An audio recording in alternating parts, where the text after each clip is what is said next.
Is the Varghulf any good in patch 5.3? No, it didn't really change, but let's give it the full treatment. This juggernaut is bound to the ground, but is a muscle-bound bundle of aggression and hatred. In other words, it's pretty cool. In addition, it's great in battle.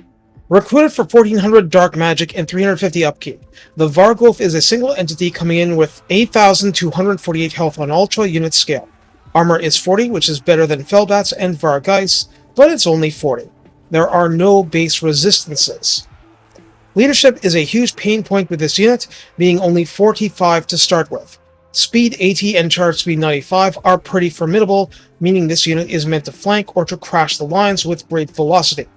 Melee attack 50 is paired with attack interval 2.9, and I don't consider its animations to usually be slow, so this has capability to stunlock some targets, potentially.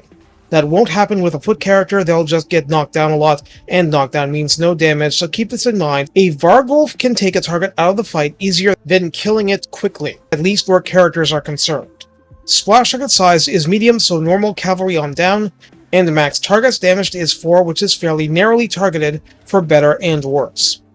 Melee defense of 42 is shockingly good for a monster of any kind, so if there was ever an example of a duelist monster, this is basically it.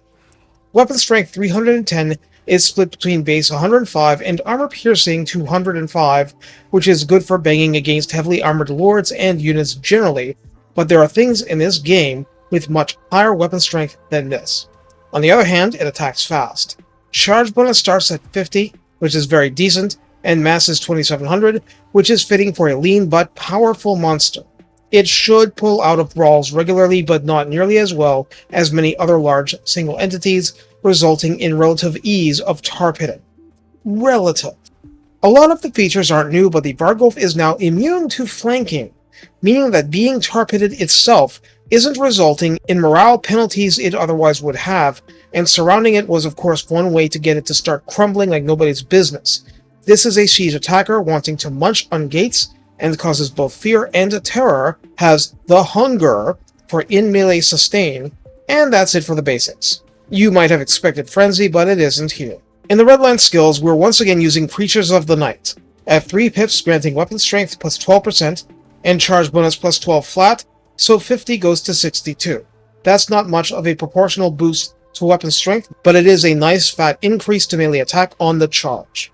Deadly Power grants Rec 7 Varghulfs plus 5 melee attack, plus 12% more weapon strength, and 10% physical resistance to boot, which is pure gravy when it comes to soaking attacks not magical in nature. In the tech tree, Beastmaster, last seen with Varghulfs, offers upkeep minus 10% and both recruitment types cost minus 10% too. Blood Hunts grants plus 2 to regular recruitment rank, but just be aware that's a tier 4 building. Fresh Prey Supply leans further into them for plus 10 armor and plus 5% weapon strength, which are nice, but you probably only get this because you're aiming for the capstone that buffs Terrorgeists. That's fine though. They're amazing. So how do we use Varghulfs? Well, I mentioned earlier that they're useful for taking opponents out of the fight, but the fact is they're so fast, strong, and weirdly well balanced, means that you can use them as a heavy cavalry destroyer and a mauler of elite monstrous infantry. You do need to watch out for a wide array of threats, from missile infantry to Lore of Death spellcasters, but the faction has ways of addressing those things. The Varghulf is just aggressively good, not just okay, but in a way that's not overwhelming. Even though knocking down foot characters slows damage down, you're still going to want to do it instead of just letting them roam free to do damage to you, and mounted ones will see the damage just piling up. One thing I'll get to for more hero videos, but I need to mention here, is that aside from the humble band shape, the only foot hero in the faction favoring armor piercing is Vlad von Karstein, Hero Edition.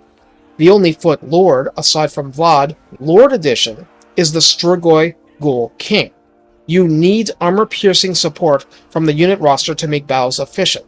The Varghulf is just so ordinarily good, it fits into pretty much every scenario you can call for, though as I said, low mass is probably the biggest weakness in practice, and one the AI will exploit. Varghulfs aren't the smartest regardless, so they're often losing targets when lords dive into mosh pits, and so on. You're still a lot more likely to lose other units before the Varghulf goes down unless the enemy focuses really hard.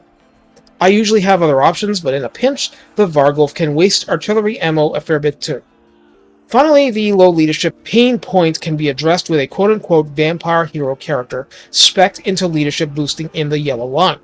You can get some really ridiculous leadership buffs that way, and that countermands one of the few true weaknesses the unit has, rather than simply a lack of strength in an area like its middling armor.